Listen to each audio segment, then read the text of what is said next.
saudara-saudari yang terkasih, teman-teman dari JP2 Youth dan juga teman-teman saya dan saudara-saudari yang kebetulan nyangkut di sini.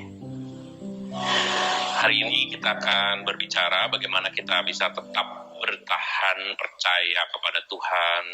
Kita juga tetap berpegang kepada Tuhan, berharap kepada Tuhan dengan keyakinan yang tidak berubah dalam situasi seperti sekarang ini. Saya nggak akan menjelaskan situasinya, tapi saya percaya bahwa kita ngalamin semua situasi yang serba nggak jelas, baru kali ini nggak jelas ya, dan seluruh dunia itu begitu tidak jelas sampai kapan ini akan berlangsung. Tapi saya percaya bahwa teman-teman pada hari ini, saudara-saudari juga pada hari ini bisa mendapat inspirasi. Sebetulnya Tuhan berkata apa melalui kitab suci, melalui hidup beriman kita. Kita boleh pikir juga, tapi boleh merasa juga ya.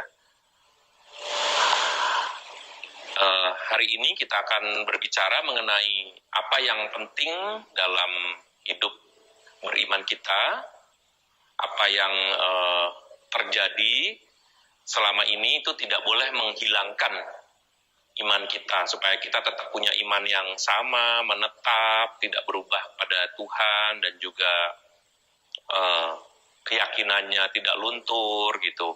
Dan dalam situasi yang serba terbatas ini kita mau memasrahkan hidup beriman kita itu pada apa yang dikatakan oleh kitab suci, apa yang diajarkan oleh hidup iman kita, gereja, oleh katekese, pengajaran gereja, maupun apa yang masih bisa kita pikirkan.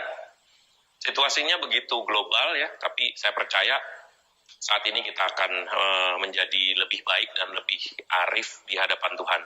Sebelumnya saya mau nyanyi dulu satu lagu, Bersamamu Bapa.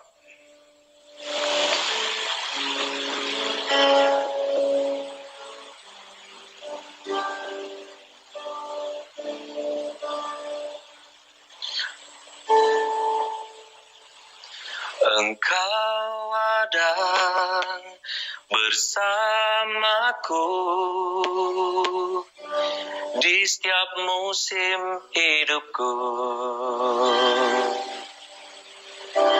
Tak pernah kau biarkan ku sendiri.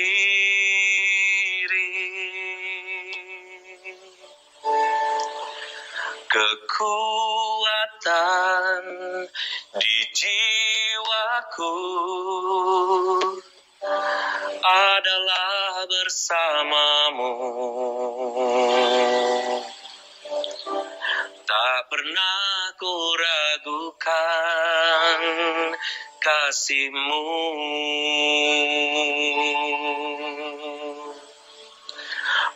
Bersamamu Bapa, ku lewati semua perkenananmu yang pulihkan hatiku. Engkau yang bertindak, memberi pertolongan. Anugerah-Mu besar melimpah bagiku.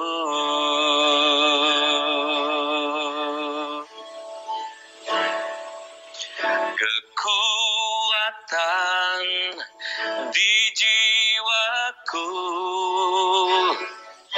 adalah bersamamu.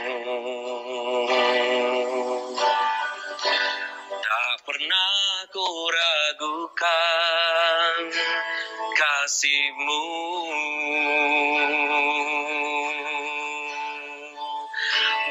Bersamamu Bapa, ku lewati semua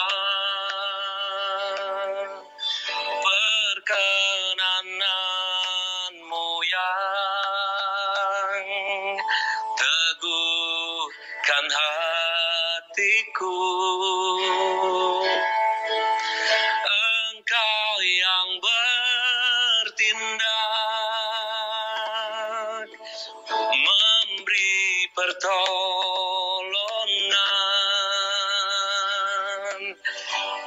Anugerahmu besar melimpah bagiku.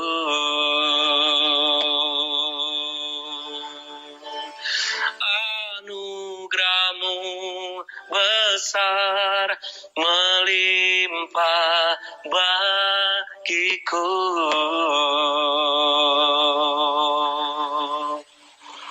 Puji Tuhan, pada malam hari ini saya boleh bersama-sama dengan teman-teman yang sekarang ini sedang menyaksikan streaming kami. Saya ada di Instagram JP2Youth dan Instagram Erwin MSF. Di kedua Instagram ini dan juga nanti akan diunggah di YouTube juga, saya ingin menyampaikan sesuatu yang barangkali ya mungkin buat kita kayak biasa ya, tapi mungkin masuk dalam keyakinan kita juga bahwa ini semua sedikit banyak mempengaruhi cara berpikir kita. Saya khawatir tuh nanti suatu saat kayak gini nih teman-teman ya, kita jadi kebiasaan misa online misalnya, lalu misa nggak online atau hadir itu jadi begitu tidak praktis ya kan. Kalian harus persiapan diri dulu, yang ibu-ibu juga harus make up dulu, harus mandi dulu lah minimal ya kan, harus jalan, ada yang jauh, ada yang deket. Nah, kalau bisa online kenapa harus tidak online gitu kan? Kenapa harus ada sesuatu yang kita korbankan gitu kalau kita bisa santai di rumah gitu ya? Oke, saya percaya bahwa kita akan mendapatkan sesuatu yang baik sesudah mendapatkan inspirasi dari saya ini. Mari sebelumnya saya ajak teman-teman semua untuk berdoa, dan saya ingin kita semua mempersiapkan diri meskipun ini streaming, karena sekarang kita semua hidup dengan streaming seperti ini. Semoga ini diberkati. Dalam nama Bapa dan Putra dan Roh Kudus, amin.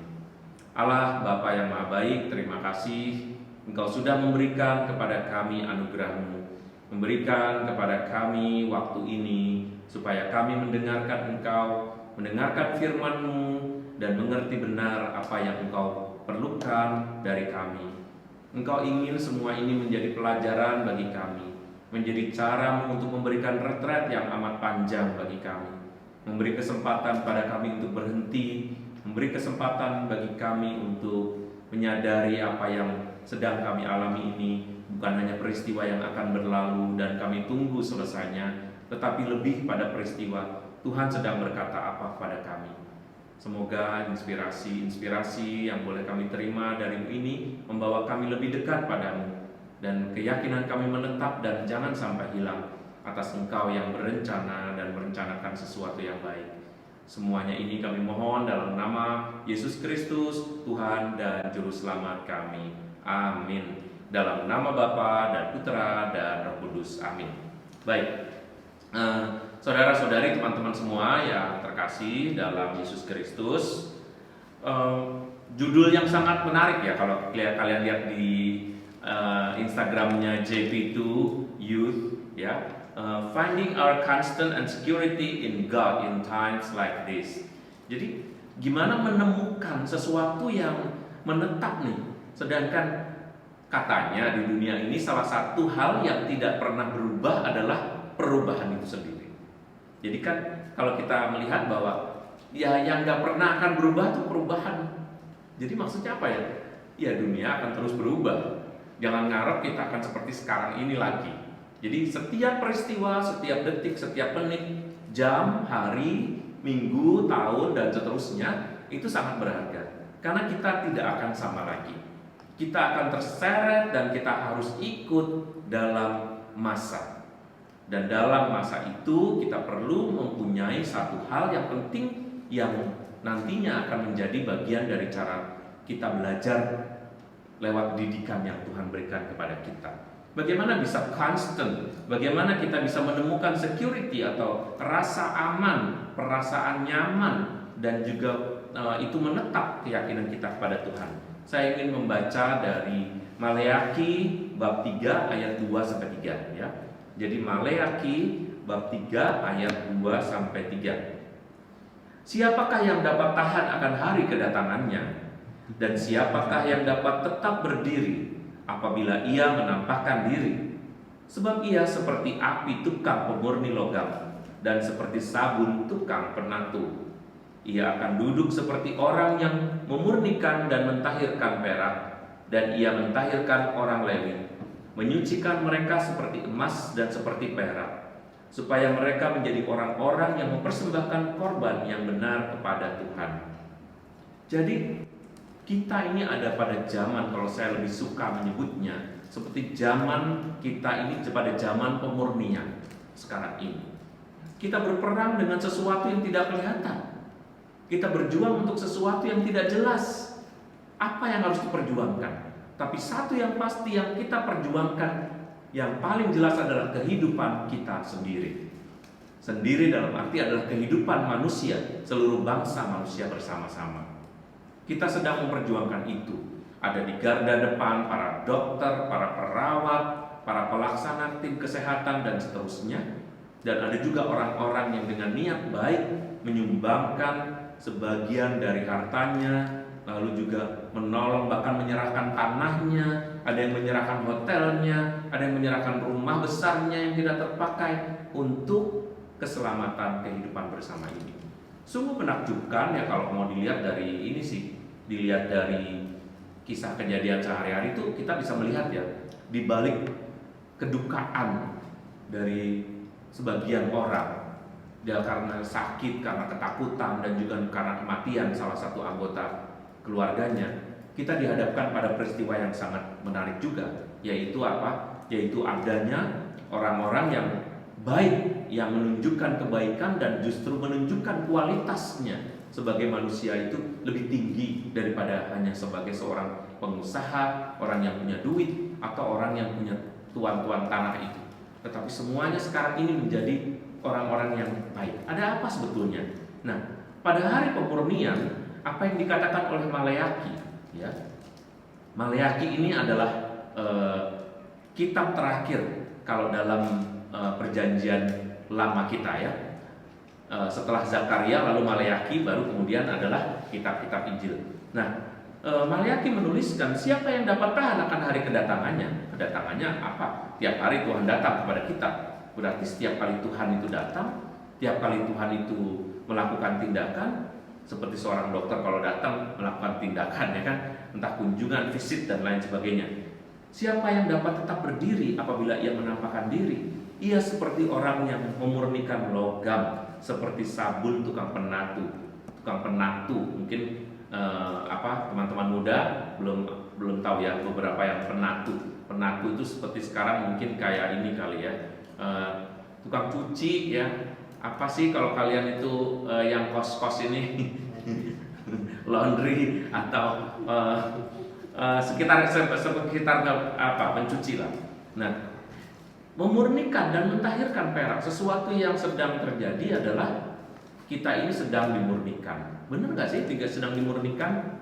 Wah, tapi saya dengar cerita lucu juga nih. Ternyata di dalam situasi seperti sekarang ini muncul suatu kaum baru, yaitu kaum rebahan, kaum yang menikmati tidur lebih lama, kaum yang menikmati liburan, tapi juga kaum yang tidak menikmati gajian. Nah, itu bahaya juga. Apa?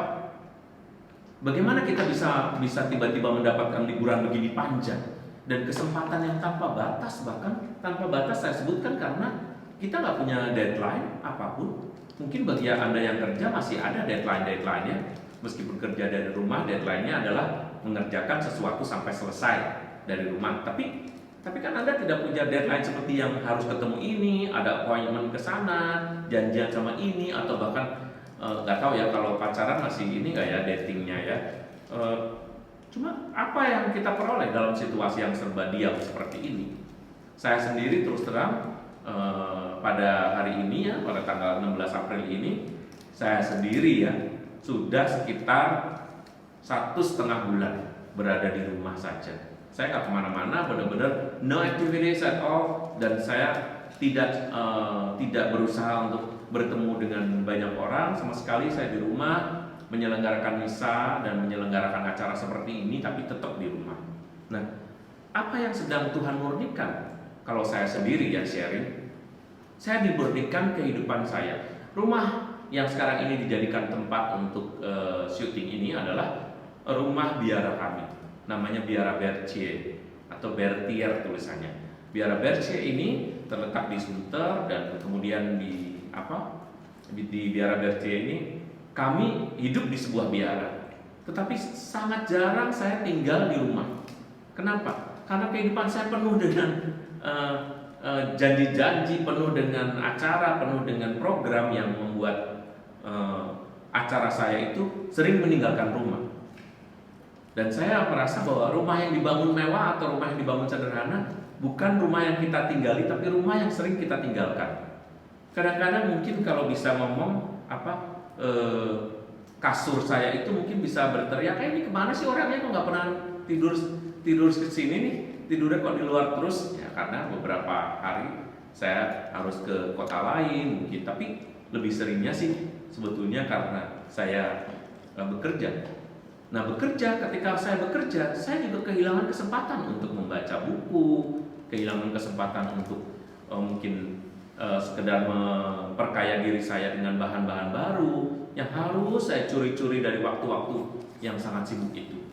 Saya tiba-tiba all of a sudden saya dikasih liburan yang panjang seperti ini. Menyenangkan buat saya.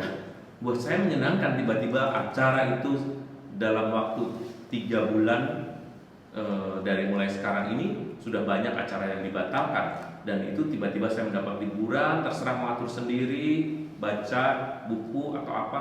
Saya menemukan bahwa saya merasa lebih dekat dengan Tuhan karena sekarang saya punya kesempatan. Bahkan saya bisa, kalau dulu harus jalan-jalan keluar untuk mendapatkan sekedar udara segar, sekarang di rumah saya bisa dapat udara segar.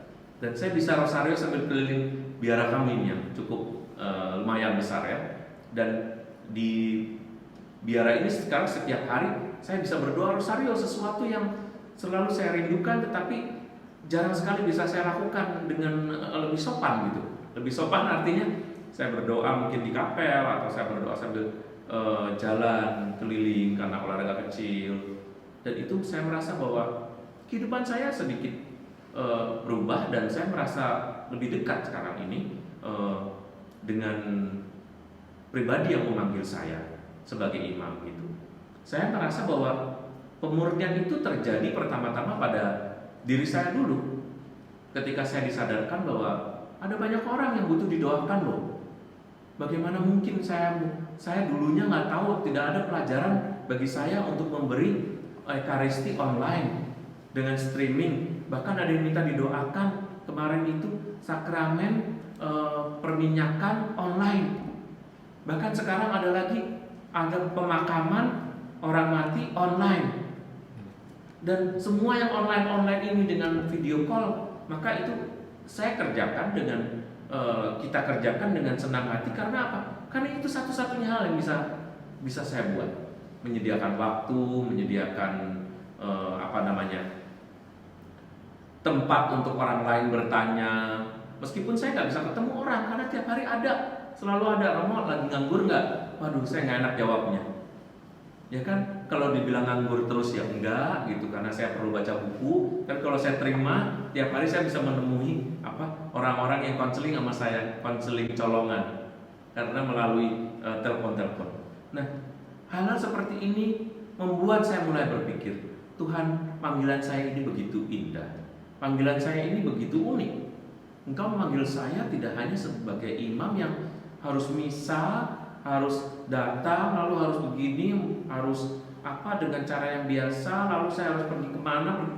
Enggak. Sekarang kamu persiapkan, yang penting kamu persiapkan hati, dan semua orang lebih banyak bisa menikmati apa yang kamu renungkan. Dan kamu merenung lebih baik, karena saya tidak merenung dalam ketergesa-gesaan, dan itu jauh lebih baik buat saya. Oke.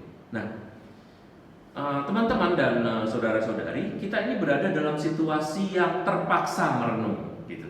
Saya menyebutnya gitu ya. Jadi terpaksa merenungkan semua hal. Mau nggak mau, coba. Sekarang kalau maaf ya, ini bukan untuk golongan kaum rebahan tadi. Kalau kaum rebahan pasti mikirnya tidur lagi, bangun lagi, agak pusing dikit, tidur lagi, bangun lagi, tidur lagi, bangun lagi, tidur lagi, oh lapar ya, makan. Habis makan, aduh kok ngantuk, tidur lagi. Nah itu kaum yang ini tidak termasuk dalam golongan yang saya sedang inspirasikan. Meskipun golongan ini tergolong orang-orang yang nantinya akan terkena juga. Imbasnya adalah entah obesitas, kemalasan, mudah ngantuk, kesehatannya menurun, ya kan? Tapi semua orang yang berada dalam posisi normal, mereka yang suka bekerja, mereka yang senang berkegiatan, mereka yang otot-ototnya udah terbiasa dari sini angkat sana, ngomong ini, terutama otot mulutnya seperti saya ini ya. Itu kalau nggak ngomong itu bisa, ya mungkin agak ini ya, agak kaku-kaku ya, harus dibantu oleh sesuatu yang dikunyah supaya bisa menolong otot-otot mulut saya. Saya berusaha untuk mengisinya, tetapi ketika segala sesuatu longgar dan tidak ada batasan untuk saya, maka saya mulai merenung, ini ada apa?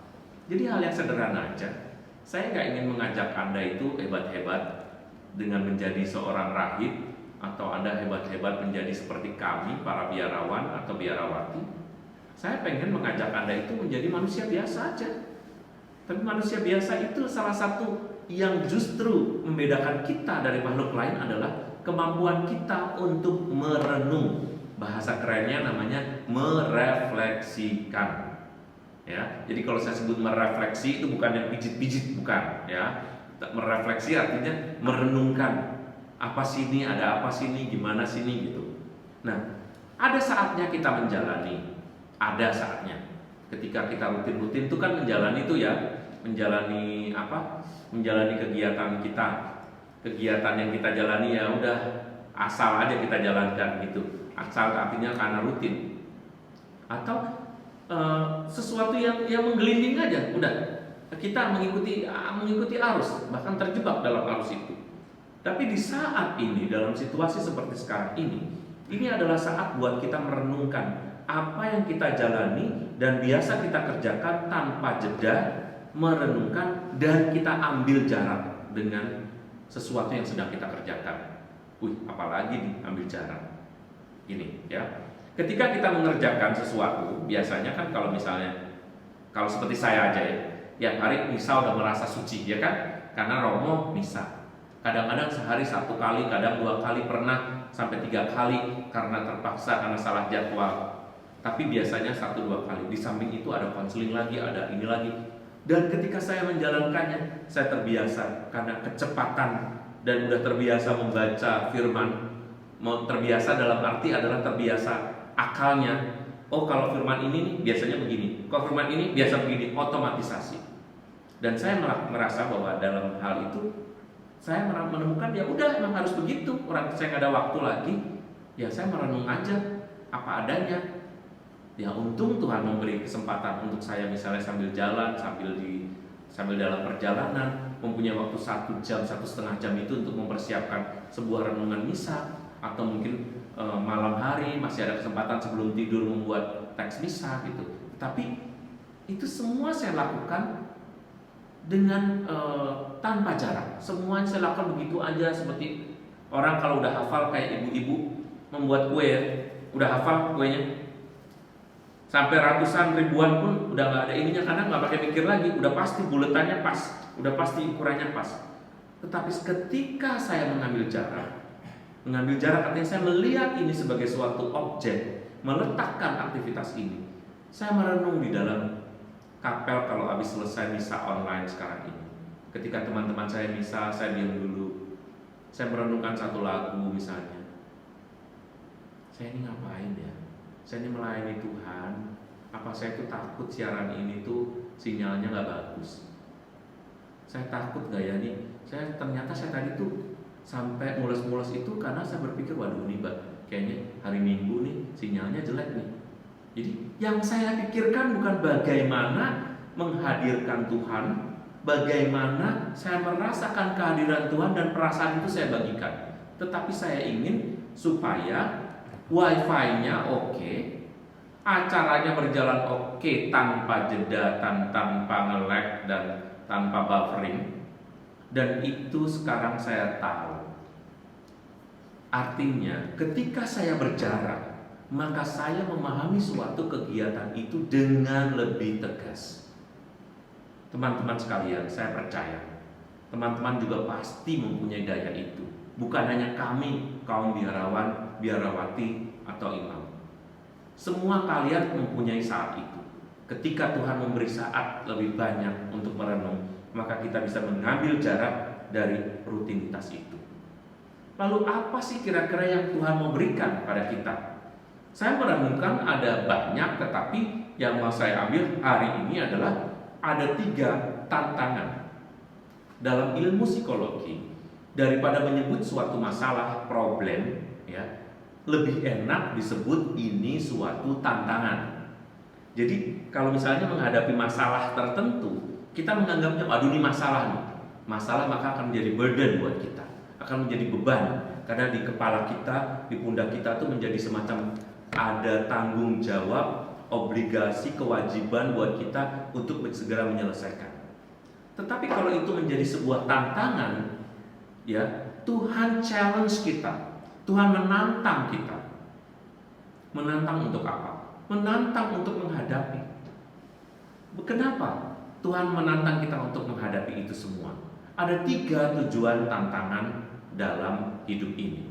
Yang pertama adalah ketika Tuhan memberi tantangan seperti kita, seperti sakit, penyakit, kita harus menjaga, misalnya kita harus menjaga social distancing terjadi. Kita juga harus di rumah saja. Kita harus diam di rumah. Kita harus menjaga kebersihan, dikit-dikit cuci sampai tangannya kering semua. Dan untuk apa? 1, untuk mengoreksi kita.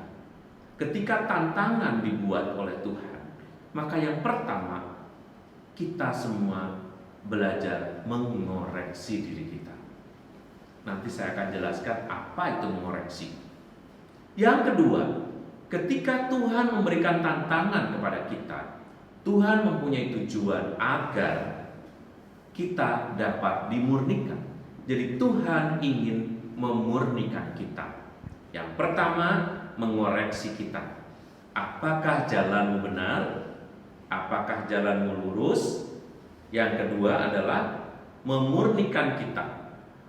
Apakah kita akan dimurnikan? Dan yang ketiga adalah membuat kita berbuah. Jadi ada 3 bagian itu. Bagian seperti ini penting buat kita pahami, teman-teman sekalian dan saudara-saudari yang terkasih. Ketika kita mendapat tantangan, biasanya yang kita lakukan adalah menghindari, ya enggak? Orang punya self defense, punya sistem pembelaan diri, self defense system. Sistem pembelaan diri atas semua hal supaya apa? Supaya aman, supaya selamat. Nah, pada saat kita mencari selamat, pada saat kita mencari rasa nyaman, beberapa hal yang kita lakukan biasanya adalah menghindari rasa sakit, menghindari bertemu dengan masalahnya, bertemu dengan halnya.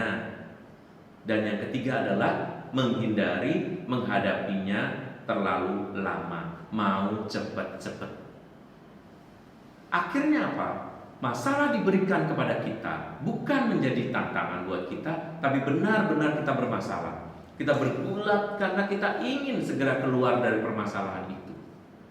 Contohnya seperti sekarang ini.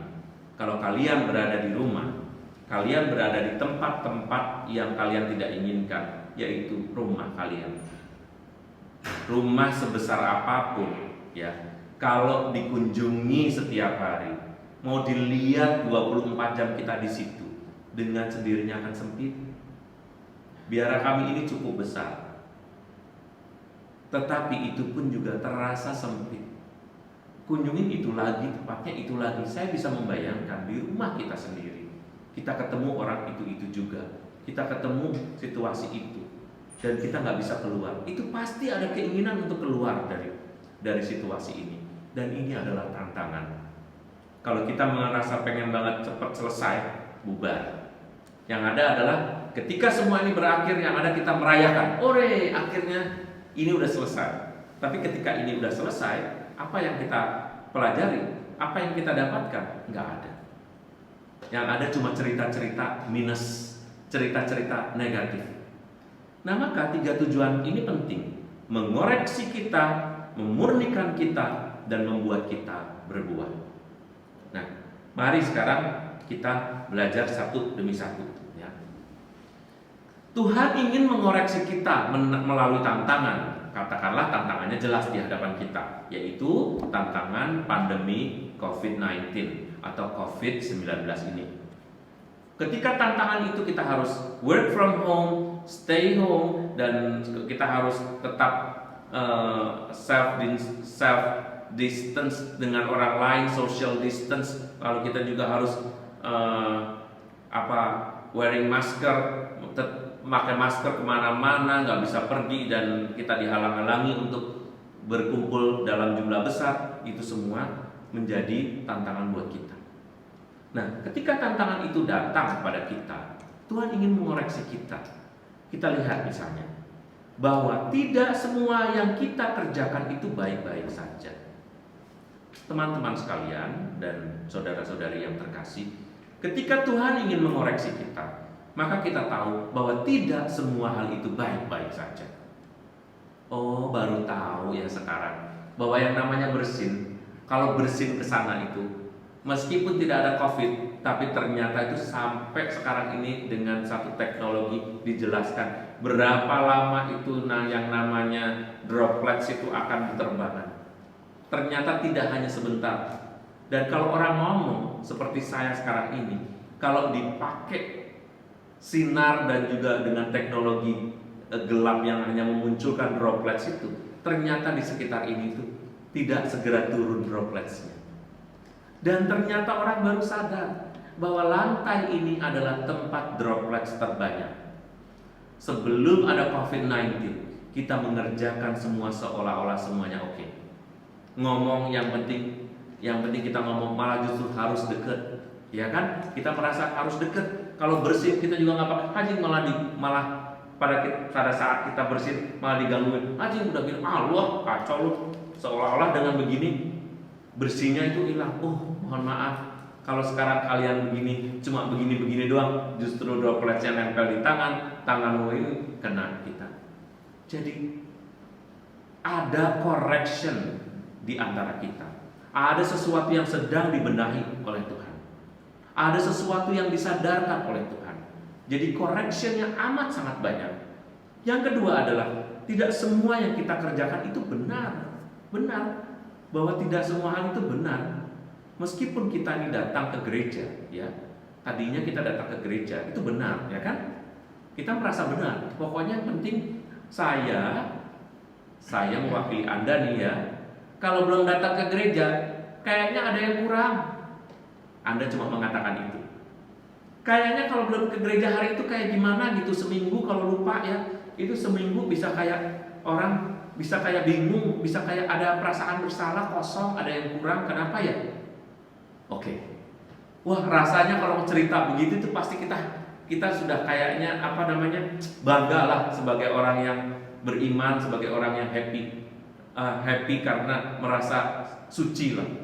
Tetapi mohon maaf, sekarang Anda tahu betapa kalau Anda pergi ke gereja itu hanya seperti itu. Sekarang Anda tahu, Anda sekarang bisa misa online pakai celana pendek, misa online disambi kencing dulu ke belakang, misa online disambi pengen minum dulu, Anda minum, misa online bisa disambi, Anda datang sebentar, Anda bolak-balik, yang penting nggak ketahuan mamahnya atau siapa yang nyuruh di rumah supaya kelihatan kita beriman. Tetapi itu benar-benar membuat kita sadar itu salah. Segala sesuatu yang kita buat ini harus dibetulkan. Itulah koreksi sampai benar. Gimana caranya benar? Oh, ternyata yang benar. Saya tuh sampai terharu melihat orang-orang ini. Ibu-ibu tuh ya, maaf ya, saya puji ibu-ibu dulu nih.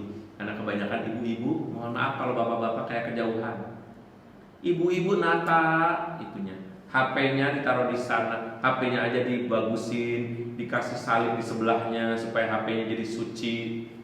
Terus kemudian dia pakai lilin lagi, terus kemudian dia setel di situ, dia pakai taplak putih, dia ini. Jadi bener loh dengan adanya misa online, karena saking kangennya sama tubuh Kristus, saking kangennya mendengarkan firman Tuhan, sampai itu benar-benar terjadi dengan baik.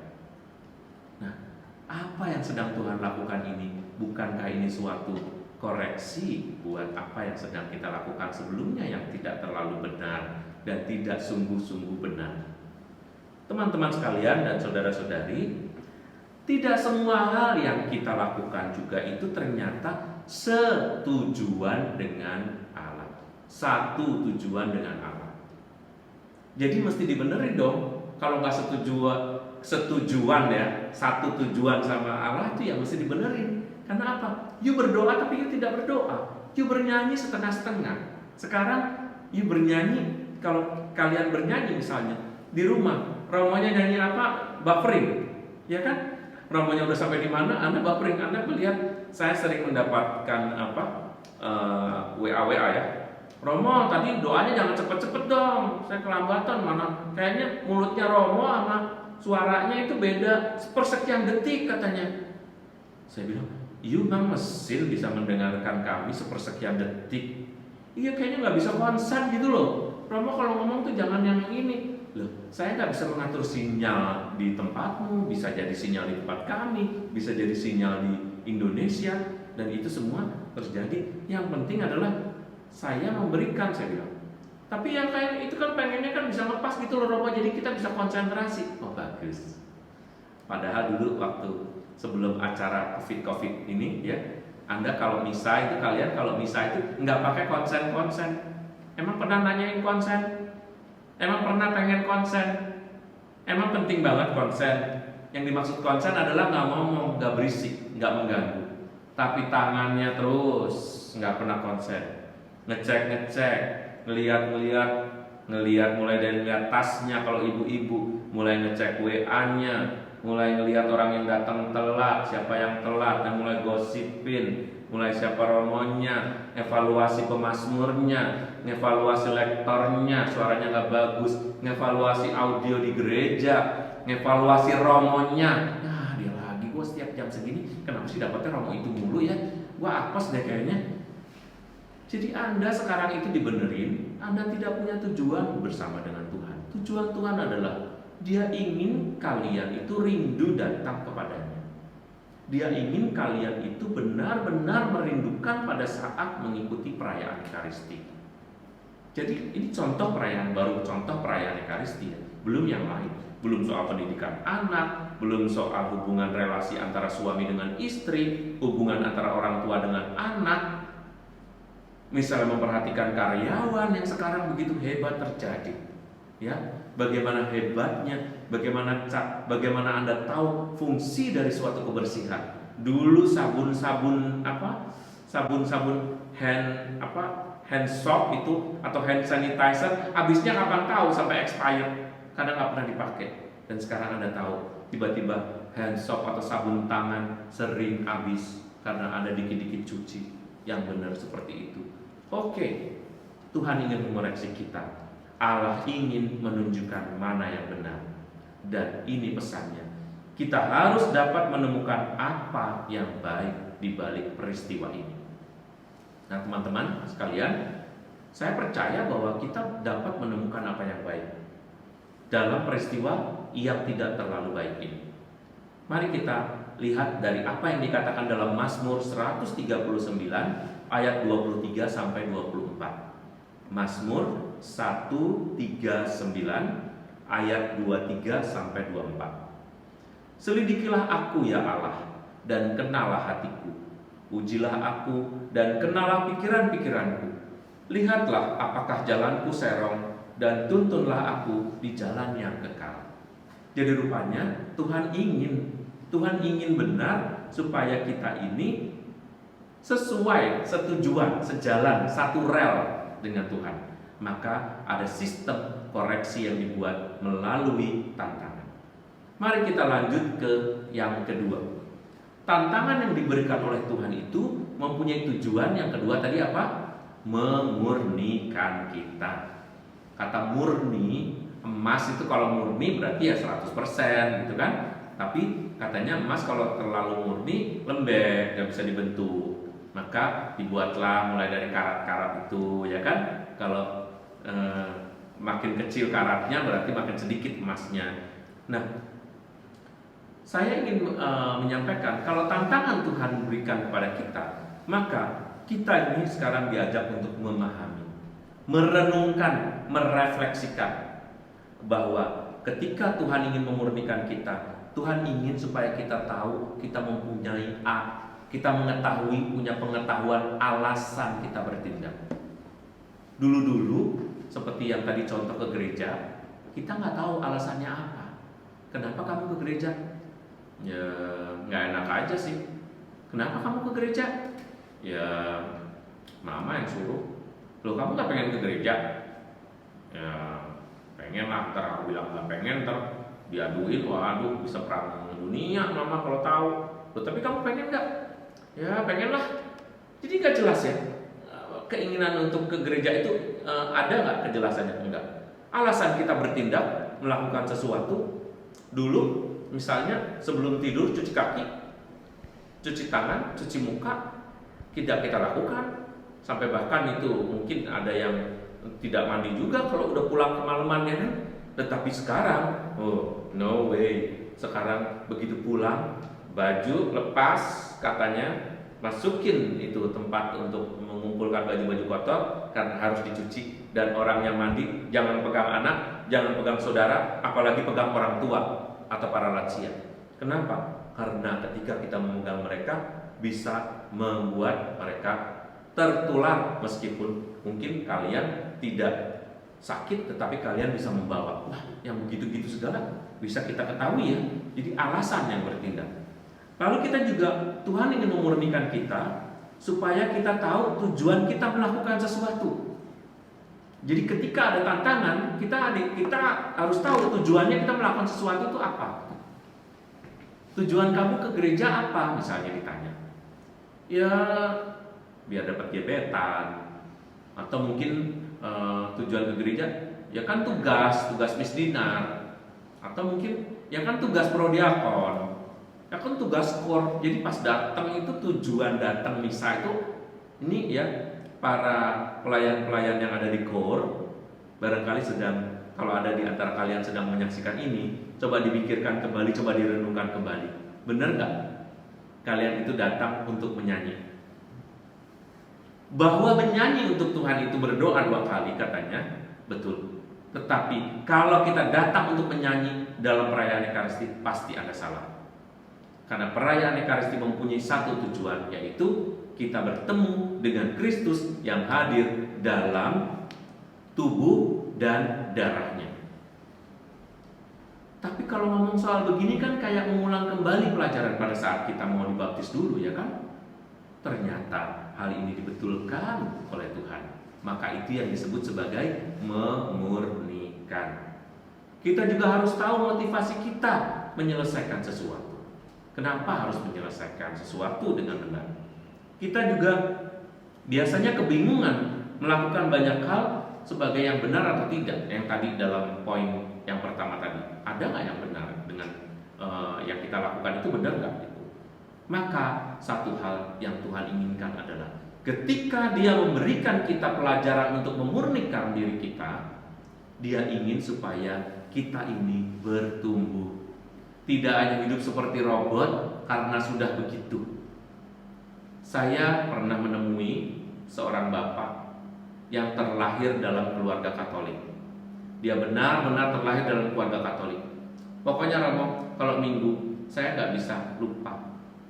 Bapak saya selalu ngecek apakah anak-anaknya sudah mandi semua, dan kita, mereka sebutnya bilang gitu, kita pasti sudah ke gereja 1 jam sebelum misa dimulai. Jadi kami terbiasa jam segini udah siap akan ke gereja. Oh bagus dong Pak. Iya, sekarang juga begitu Romo. Saya nggak mau ini. Saya nggak mau melupakan apa yang diajarkan oleh orang tua saya. Saya tanya, lalu apakah Bapak merasa nyaman? Wah saya merasa itu yang paling benar Romo. Tetapi bapak ini sangat berpegang teguh pada ajaran tahun itu. Di tahun itu tidak ada yang namanya salam damai. Di tahun itu tidak ada yang namanya tepuk tangan. Sehingga dia paling dan selalu jengkel ketika ada acara salam damai. Dan yang kedua, kalau romonya mengucapkan terima kasih pada saat misa akan selesai. Terima kasih kepada adik-adik Miss Dinar, tepuk tangan. Terima kasih kepada anggota KOT, tepuk tangan. Dia pasti marah. Ini misa nggak betul, misa kok pakai tepuk tangan, kan nggak boleh. Karena yang dia pakai adalah peraturan dari zaman itu. Maka kita perlu memurnikan. Kenapa kita harus begitu? Memurnikan membuat kita bertumbuh. Nah, teman-teman sekalian, Allah ingin itu semua membangun hidup bersama dan hidup pribadi kita. Bertumbuh artinya bukan hanya saya yang hebat, bukan hanya saya yang bertambah kualitasnya, tapi kualitas dalam hidup bersama juga menjadi jauh lebih baik. Saya percaya apa yang kita lakukan sekarang ini sudah jauh lebih baik. Saya justru merasa bersyukur Anda terpaksa merindukan misa. Yang dikatakan dalam kitab suci tentang hal ini juga ada. Mari kita membaca lagi dari Mazmur 119. Mazmur 119 ayat 67 dan 71. Apa yang Tuhan katakan ketika dia mau memurnikan tantangan itu ada dalam Mazmur 119 ayat 67 dan 71. Sebelum aku tertindas, aku menyimpang. Tetapi sekarang aku berpegang pada janjimu, bahwa aku tertindas itu baik bagiku, supaya aku belajar ketetapan-ketetapan. Indah banget ketika saya menemukan ayat ini. Jadi kita itu kalau nggak tertindas, kita itu benar-benar berjalan rutin, berjalan seperti yang sudah-sudah, seolah-olah semuanya udah baik. Nggak ada yang perlu dikoreksi, nggak ada yang perlu dimurnikan. Tetapi ketika kita mendapatkan tantangan, ketika kita tertindas, kita ini sekarang sedang tertindas oleh the invisible one, sesuatu yang tidak kita ketahui tetapi benar-benar menindas kita, tetapi menandakan bahwa kita diminta oleh Tuhan untuk belajar ketetapannya. Dengan begitu kita akan merasa dimurnikan. Yang ketiga, ini yang tujuan tantangan yang ketiga yang terakhir ya. Tuhan ingin membuat kita berbuah. Jadi yang pertama mengoreksi, memurnikan, yang ketiga sekarang ini adalah berbuah. Apa yang dikatakan dalam kata berbuah ini? Nah, mari kita bertanya dulu. Caranya bertanya dulu nih ceritanya. Nah, yang selama ini kita lakukan itu apa? Pernah nggak kita mengalami kemandekan? Iya, mandek, bosen, itu mulu, kayak boring deh kelamaan. Atau mungkin di kerjaan udah boring, ketemu orang itu boring, hidup di rumah orang tuanya juga nggak ganti-ganti lagi. Orang tuanya nggak bisa di-delete, nggak bisa direnovasi. Saudara juga begitu, punya anak-anak juga brengsek semua. Jadi segala sesuatu ini rasanya udah kayak mandek, udah bikin males. Oke. Ketika sesuatu itu mandek, maka Anda tidak berbuah. Anda hanya akan mengeluh sepanjang hari mengenai hal ini, dan bahkan sepanjang hidupmu. Kalau tanpa jeda, kalau semuanya itu mengalir begitu saja, tidak akan ada buahnya. Yang kedua, apakah sesuatu itu tidak mendewasakan? Ya, misalnya Anda senang dengan satu aktivitas, tapi apakah aktivitas itu mendewasakan atau tidak? Ada sebagian orang yang sangat suka dengan satu olahraga, main sepak bola misalnya, badminton, atau mungkin lari, berenang, sampai kegilaan dengan satu olahraga itu, sehingga dia nggak bisa membaca tubuhnya sendiri itu sebetulnya masih bisa nerima nggak dengan sesuatu yang sama 10 tahun yang lalu dengan 10 tahun kemudian saat ini. Segala sesuatu berjalan begitu saja sehingga akhirnya dia tidak pernah berubah, tetapi yang berubah adalah tubuhnya. Sehingga ketika perubahan itu terjadi, orang ini masih sama seperti yang dulu. Akibatnya tanpa sadar tiba-tiba jadi, wah, seorang olahragawan sakit. Sakitnya karena apa? Kebanyakan olahraga. Dan itu tidak mendewasakan. Sesuatu yang rutin, yang tidak pernah mendapatkan konsep atau tidak pernah mendapatkan kesempatan untuk direnungkan, akan tidak mendewasakan. Atau yang ketiga, sudah tidak mampu berpikir lagi. Tadi saya juga sudah menyampaikannya. Atau mungkin kita menemukan finding more impossibilities, misalnya. Kita menemukan banyak yang nggak mungkin, udah deh nggak mungkin, kita ini nggak mungkin deh, nggak mungkin. Nah, pada saat kita menemukan ketidakmungkinan itulah Tuhan ingin membuat kita berbuah. Gimana tuh caranya? Dalam hidup ini sekarang setiap orang itu harus berbuah, ya. Tidak pernah orang dibiarkan begitu saja. Semua orang harus berbuah, apapun situasinya. Kalau Anda nggak punya tujuan berbuah, Anda adalah orang yang paling sia-sia. Anda adalah orang yang tidak berguna. Tapi kalau kita masih menginginkan sesuatu, kita masih menginginkan suatu hal yang baik bagi orang lain, itulah buahnya. Berbuah itu sesuatu yang dikehendaki Allah, bukan untuk sekedar mencapai. Teman-teman, saudara-saudari dan Bapak Ibu sekalian, kalau kita tujuan hidupnya mencapai sesuatu, nggak akan ada habisnya. Anda cari duit, nggak akan ada habisnya. Bahkan Bill Gates yang begitu kaya aja, dia kalau ditanya masih mau cari sesuatu nggak? Dia cari. Masih kalau mau, ada orang-orang yang nggak cukup. Orang sekaya itu, apalagi cuma Anda, ya kan? Anda mau punya perusahaan, masih banyak orang yang hartanya udah nolnya aja udah nggak kehitung di kalkulator aja udah nggak bisa dituliskan. Tetapi dia merasa masih kurang. Tetapi ketika kita merasa bahwa hidup kita itu harus berbuah, maka dia akan mulai memberikan. Banyak orang-orang baik yang tadi saya sebutkan, tiba-tiba 2.500 tanah saya ini nggak kepakai. Siapa jenazah-jenazah yang tidak diterima untuk dimakamkan, pakai aja tanah saya. Tiba-tiba Tuhan menggunakan sesuatu yang sangat, dalam situasi yang sangat menantang ini, sesuatu yang sangat baik muncul. Itu yang saya sebut sebagai berbuah. Tiba-tiba Anda yang tidak pernah turun ke jalan membagikan. Meskipun Anda tahu itu beresiko, tetapi Anda tahu itu juga baik. Mengerjakan, memindahkan jahitannya menjadi jahitan masker dan lain sebagainya, itu namanya tindakan berbuah. Apa yang dikatakan kitab suci? Apa yang Tuhan mau katakan melalui kitab sucinya? Yohanes 15 ayat 20. Yohanes 15 ayat 20 mengatakan, setiap ranting padaku yang tidak berbuah dipotongnya, dan setiap ranting yang berbuah dibersihkannya, supaya ia lebih banyak berbuah. Jadi Yohanes atau Injil Yohanes mengatakan bahwa Tuhan Yesus berbicara kepada muridnya, setiap ranting padaku yang tidak berbuah akan dipotong oleh dia, dan setiap ranting yang berbuah dibersihkannya supaya lebih banyak berbuah. Mari kita berbuah.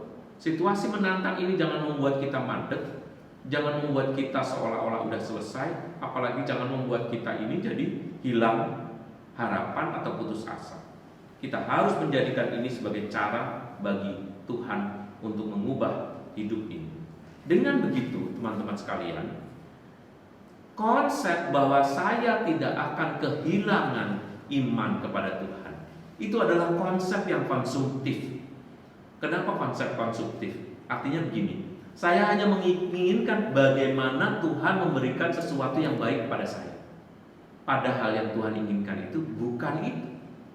Kita justru akan mempunyai iman yang naik turun karena dipengaruhi oleh peristiwa yang menantang, karena kita meminta Tuhan menghadirkan pengalaman-pengalaman yang menarik. Tanahnya laku, atau tokonya laris, gajinya naik, dan lain sebagainya. Tetapi yang Tuhan mau bukan itu. Tuhan mau adalah you do something. Kita melakukan sesuatu supaya tantangan itu membuat kita melakukan yang benar, membuat kita memurnikan diri kita, dan membuat kita berbuah. Dan ketika semuanya kita jalankan, jadi yang aktif adalah kita, maka iman kita kepada Tuhan tidak akan berhenti. Saya merasa yakin loh dengan pahlawan-pahlawan dalam peristiwa COVID-19 ini ya, mereka yang dipanggil oleh Tuhan karena mereka berada di paling depan dan tertular, mereka tidak mati sia-sia. Mereka benar-benar mendapat pertolongan dari Tuhan, mendapat kesempatan dari Tuhan, dipanggil oleh Tuhan karena sudah dianggap selesai. Pekerjaan mereka merawat dan melindungi serta menyembuhkan banyak orang. Hidupnya tidak sia-sia. Mereka hidup dengan tujuan, mereka hidup bukan bagi dirinya sendiri, mereka dimurnikan dalam kegiatannya dan tidak asal saja, tetapi mereka hidup dengan berbuat. Kalian yang sekarang ini sedang berada bersama-sama dengan saya, kalian juga harus menyampaikan dalam doa-doa kalian, Tuhan, semoga aku tidak hanya meminta, aku tidak hanya memohonnya kepadamu, tetapi aku melakukan sesuatu supaya akhirnya kita dapat bekerja sama membuat dunia ini menjadi lebih baik. Nah, teman-teman yang terkasih, untuk itu ada satu hal yang penting juga kita lakukan dalam situasi seperti sekarang. Pertama adalah sikap apresiatif. Sikap apresiatif ini adalah sikap berpikiran positif, menanggapi lingkungan sekitar kita itu dengan cara berpikir positif yang tidak hanya mengevaluasi, tetapi terutama belajar untuk memotivasi dan juga memuji dan mengambil hal yang positif. Apa yang dilakukan? Satu, melihat segala sesuatu dari sisi yang positif. Jangan terus-menerus mengeluhkan hal yang negatif. Kenapa harus pakai ini? Nggak boleh kumpul, nggak boleh keluar, dan seterusnya. Yang kedua adalah hasil yang baik di antara peristiwa yang buruk. Coba lihatlah kalau nonton televisi, membuat konten, cobalah buat konten-konten yang baik dalam Facebook maupun juga di dalam Instagrammu ya. Buatlah sesuatu yang baik. Jangan membuat suasana menjadi gaduh, jangan mengeluhkan dan keluhan itu disampaikan lewat media-media sosial supaya orang-orang lain justru terprovokasi. Provokator, influencer yang negatif ini sangat berbahaya. Yang ketiga adalah jangan fokus pada hal yang buruk. Dan yang keempat, tetap realistis, rasional, dan tetap rohani. Itulah sikap apresiatif. Jadi apa yang kita perlukan sekarang ini sikap apa Romo ya? Jadi jawaban saya adalah sikap yang kita perlukan adalah sikapnya apresiatif. Orang yang bersikap apresiatif itu menyenangkan loh. Memandang dunia ini lebih positif gitu ya. Lebih senang memuji daripada mencela. Seperti kalau melihat siaran kami gitu ya. Tidak semua orang ternyata menilai positif itu. Kadang-kadang saya juga bingung juga nih, hari ini Romo, hari ini suaranya bagus Romo, cuma ininya apa? Lampunya kurang terang, Romo mukanya hitam. Oke, besok saya rubah. Ini Romo, muka udah bagus, cuma tadi tuh ada kresek-kresek. Lagi, besok lagi. Romo bisa tadi Romonya terlalu deket, nggak social distancing katanya. Besok lagi. Jadi setiap hari kami hampir 3 minggu, 4 minggu ini, ya boleh dikatakan mohon maaf yang komentar ya. Saya sangat bersyukur menerima komentar-komentar kalian ketika misa itu. Tapi please untuk menyenangkan hati kami itu kayak ngemis nih kan, adalah yang bagus yang diberikan gitu. Romo terima kasih misanya. Ada ibu-ibu yang sangat sederhana menyampaikan begitu. Memang saya lebih suka ditonton atau diikuti misanya itu sama yang sederhana daripada orang pinter. Karena kalau orang pinter lebih banyak nyelaknya daripada pujiannya. Kalau orang sederhana tuh Romo matur nuwun, terima kasih loh misanya memberkati Romo. Terima kasih Romo Ipri, Romo Erwin, Romo Yuwono, disebutkan satu persatu. Tapi kalau orang-orang yang pinter-pinter biasanya nggak akan begitu. Romo misalnya tadi oke, cuman saya hanya punya beginian, ya kan? Ini juga pemberian, ini mungkin tidak terlalu baik. Jadi, tapi emang saya sadar, saya tinggal di suatu dunia yang tidak apresiatif, memandang segala sesuatu bukan secara positif, tapi lebih secara negatif. Sebetulnya ya teman-teman sekalian, ini bukan keluhan saya. Tapi ini kalau saya mau mengatakan bahwa ini harusnya disampaikan for you gitu. Kalau dalam bahasa Inggrisnya itu kayaknya aduh, lu payah banget gitu. Miskin banget loh gitu. Kenapa? Ini satu dalam istilah dalam bahasa psikologi. Ini disebut spitting on one's soup. And I am now spitting on your soup. You think by evaluating us, you will develop a better one from us. Mungkin kalian mengira begini dalam bahasa Indonesianya. Kalian mengira kalau saya kasih masukan ini, besok pasti Romo lebih baik. Kalau saya kasih masukan ini, besok Romo pasti lebih baik. Kalau saya kasih masukan ini, besok Romo. Tiap hari Anda berpikir begitu. Tapi di pikiranmu penuh dengan hal yang negatif doang. Saya lihat ini sudah bagus ininya. Romo tapi apa dikasih tahu yang ini jelek. Anda teks kepada saya, teks lagi apa? WA. Romo bagian ini. Besok lagi Anda bisa. Dalam nama Bapa dan Putra. Suaranya kok kresek-kresek ya? Jadi dalam nama Bapa sambil dengerin. Kresek-kresek kan? Romo, tadi mulai dari awal sampai menit ke-11 kayak kresek-kresek deh. Pertanyaan saya, Anda ikut misa apa dengerin kresek-kreseknya doang? Karena kenapa? Karena ketika diulang kembali dalam siaran ulangan, saya tidak menemukan sesuatu yang sangat berarti untuk dikatakan tidak bisa diikuti. Malah saya kasihan, berarti hidup kita itu, saya pakai kita ya supaya Anda nggak terlalu tertusuk ya kan. Hidup kita itu dipenuhi dengan pikiran-pikiran kapan saya bisa mengevaluasi. Nah sekarang, mohon maaf, kalau kita mau mengevaluasi situasi sekarang, habis energi kita. Silahkan mengevaluasi. Keluar nggak boleh, ketemu nggak boleh, misa nggak boleh, terima hosting nggak bisa, pengakuan dosa nggak bisa. Kemarin Anda berarti nggak pengakuan dosa loh. Kalau saya mau mengoreksi Anda secara negatif, Anda nggak ikut dengan aturan gereja bahwa setiap tahun itu minimal 1 kali ke gereja itu adalah pada malam Natal, dan Anda semua tidak ikut misa malam Natal.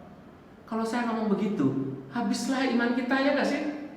Kalau seorang Romo pikirannya negatif seperti ini, dan saya sampaikan itu di hadapan Anda, which is yang mana itu adalah sesuatu yang benar, Anda rontok semua imannya. Maka teman-teman sekalian, mari kita kembali ke jalan Tuhan. Pikiran positif itu membuat kita merasa tenang. Tuhan tidak berubah. Lagu zaman saya kecil, waktu zaman saya kecil saya ikut di gereja Protestan karena ayah saya Protestan. Tuhan Yesus tidak berubah, tidak berubah, tidak berubah. Tuhan Yesus tidak berubah, tak berubah selama-lamanya. Setelah saya besar, lagu itu berlaku nggak? Kalau saya sih berlaku.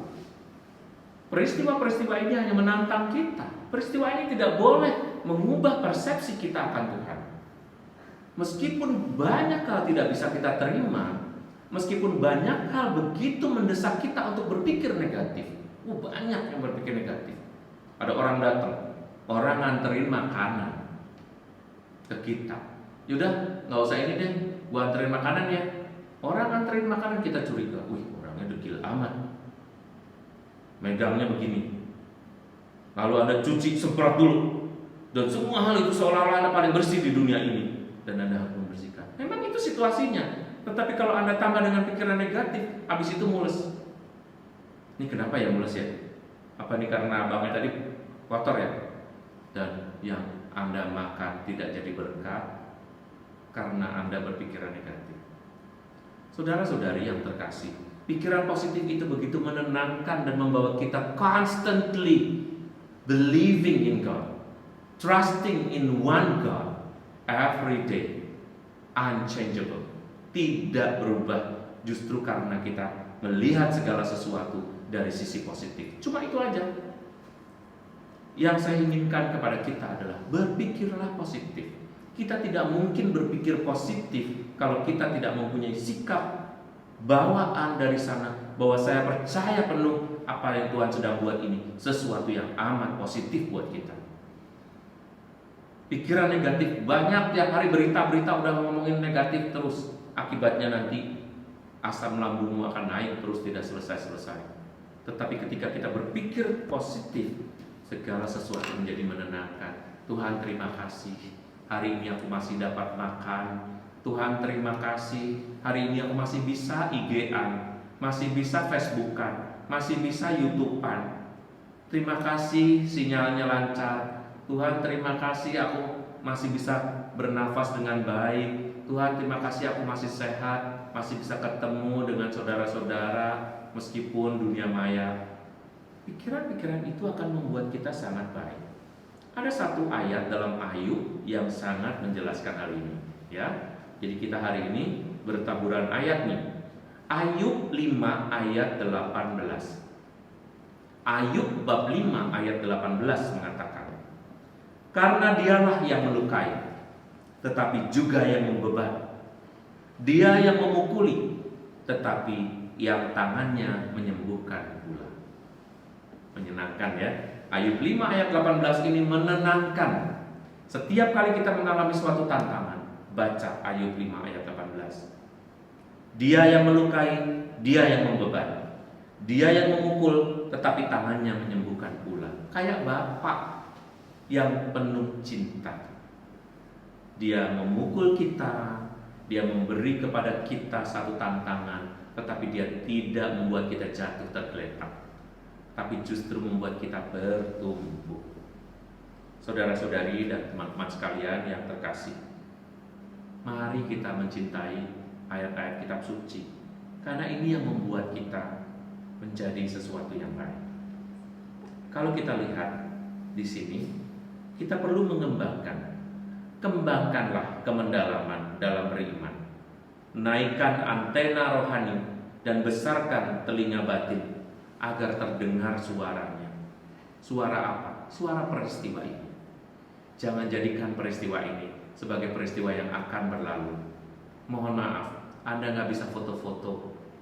Kalau Anda mengikuti peristiwa-peristiwa Anda foto, tiap hari mau sudut mana lagi yang Anda foto di rumah? Foto-foto kita cuma acara pertemuan virtual. Tapi yang Anda foto sekarang dengan hati dan iman, telinga, mata yang bertemakan religius, sesuatu yang akan berlalu ini akan meaningful. Entah kapan, tetapi setiap hari adalah berkat dan cerita-cerita baru, dan saya percaya itu. Maka jadikanlah ini sebagai momen buat kita untuk melakukan retret yang panjang. Meskipun kita tidak sepenuhnya hening dan tidak melakukan apa-apa, tetapi ini pasti ada pesan Tuhan di balik itu semua. Di dunia ini tidak ada yang abadi, semuanya berubah. Tidak ada yang akan membebaskanmu dari kekhawatiran bahkan ketakutan. Orang percaya bagaimana menangani perasaan dan pikiranmu. Jangan menanganinya sendiri, sambil berdoa. Jangan percaya diri dan hanya dengan diri sendiri. Kita tidak bisa. Terbukti kalau kita hanya memakai akal kita, maka kita tidak sehat. Memakai batin dan memakai iman, itulah yang sehat bersama dengan rasio yang diberikan oleh Tuhan. Bagaimana caranya? Bagaimana kita harus membuat sesuatu itu menjadi baik? Ada beberapa hal yang saya sampaikan. Bagaimana menyenangkan diri sendiri? Coba pertanyaan itu menjadi PR buat kita sampai kita nanti ketemu lagi. Yang kedua, bagaimana membuat diri merasa diberkati? Yang ketiga, bagaimana membuat kita merasa cukup? Yang keempat, bagaimana kemampuan kita merayu diri kita sendiri supaya kita berbuat sesuatu yang baik? Yang kelima, bagaimana kita dapat mempunyai sikap tunduk kepada Tuhan? Menanggapi situasi yang tidak bisa kita prediksi, kita harus tunduk, kita harus tafakur sama Tuhan, menunjukkan ketundukan, kesetiaan kita. Kita jangan berubah karena Tuhan tidak pernah berubah. Bagaimana membuat diri kita mencintai keheningan, itu juga adalah sesuatu yang penting. Penutup sebelum saya membuka pertanyaan, Mazmur 119 ayat 1 sampai 4. Mazmur 119 ayat 1 sampai 4. Berbahagialah orang yang hidupnya tidak bercela, yang hidup menurut Taurat Tuhan. Berbahagialah orang-orang yang memegang peringatan-peringatannya, yang mencari Dia dengan segenap hati, yang juga tidak melakukan kejahatan, tetapi yang hidup menurut jalan-jalan yang ditunjukkannya. Engkau sendiri telah menyampaikan titah-titahmu supaya dipegang dengan sungguh-sungguh. Teman-teman sekalian, demikian inspirasi dari saya. Kalau Anda lupa, prinsipnya adalah jangan hanya meminta Tuhan membuat situasi menjadi baik, karena Tuhan tidak pernah berjanji memberikan sesuatunya selalu baik. Tuhan memberikan kepada kita tantangan supaya kita bertumbuh, supaya kita dibenarkan, dan supaya kita dimurnikan. Dan untuk itu kita perlu berpikiran positif dan hidup menurut Taurat Tuhan. Sekarang saya buka pertanyaan buat kita, mungkin supaya kalau ada yang mau bertanya, saya akan menjawab di sini. Silakan. Sebelum kalian berpikir untuk menanyakan sesuatu, saya akan menyanyi satu lagu buat kita ya.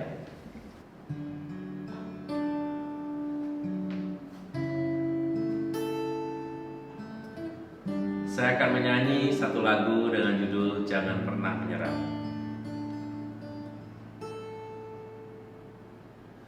Tuhan tak pernah janji langit selalu biru, tetapi Dia berjanji selalu menyertai. Tuhan tak pernah janji jalan selalu rata, tetapi Dia berjanji berikan kekuatan. Jangan pernah menyerah, jangan berputus asa. Mujizat Tuhan ada saat hati menyembah. Jangan pernah menyerah, jangan berputus asa. Mujizat Tuhan ada bagi yang setia dan percaya.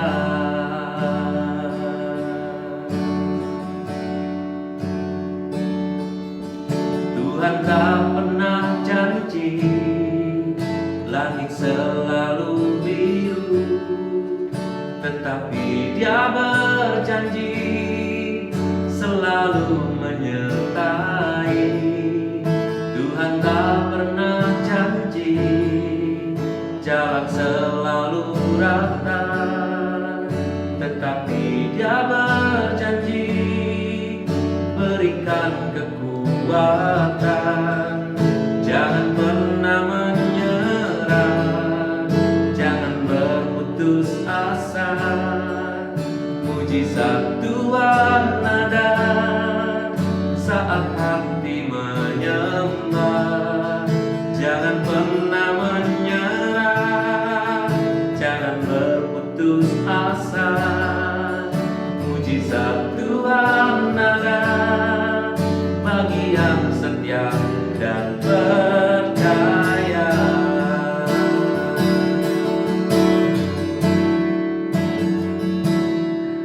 Jangan pernah menyerah, jangan berputus asa.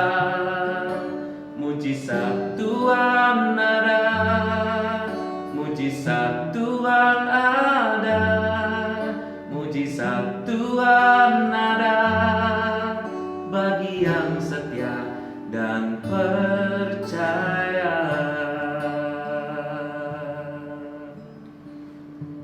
Ya, terima kasih. Teman-teman silakan.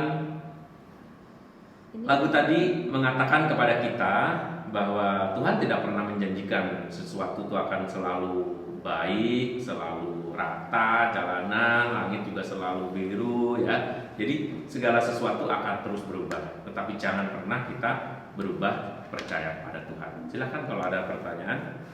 Pertanyaan saya kepada yang bertanya adalah, kok tahu bahwa kita sudah tidak bisa bertumbuh?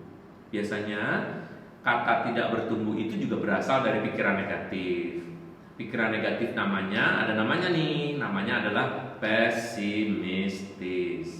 Orang yang merasa hidupnya tidak pernah berubah adalah orang yang sudah kalah duluan tuh.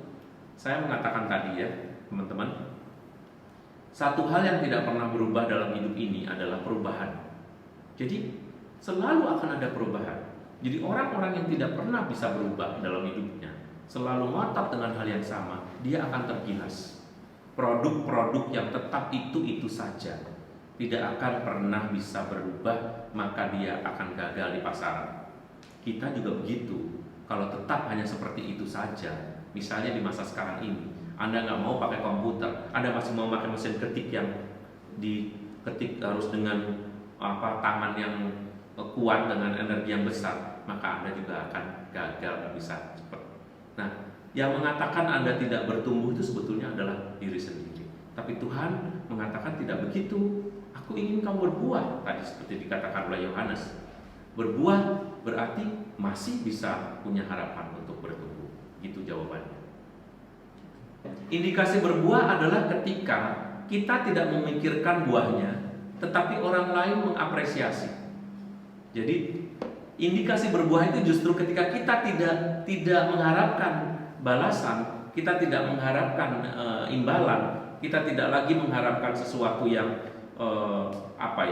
sebagai reward buat kita, tetapi orang memberikan ujian itu dan orang merasa senang, orang merasa bahagia, bukan kita yang bahagia.